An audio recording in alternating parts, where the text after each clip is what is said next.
Ever looked up at the night sky and wondered about the most mysterious objects in the universe? Welcome to the enigmatic world of black holes. Black holes are formed when massive stars reach the end of their life cycle and collapse under their own gravity, creating a point of infinite density known as a singularity.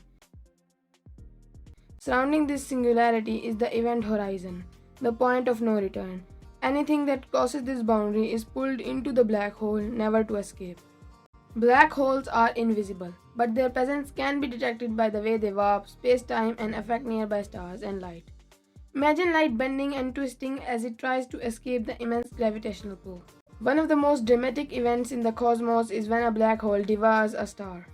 This process releases incredible amounts of energy, sometimes creating powerful jets of radiation that we can observe from Earth. When black holes merge, they create ripples in space-time known as gravitational waves. These waves were first detected in 2015, opening a new window into our understanding of the universe. Black holes remain one of the greatest mysteries of the cosmos, challenging our understanding of physics and pushing the boundaries of what we know about the universe. What secrets will we uncover next?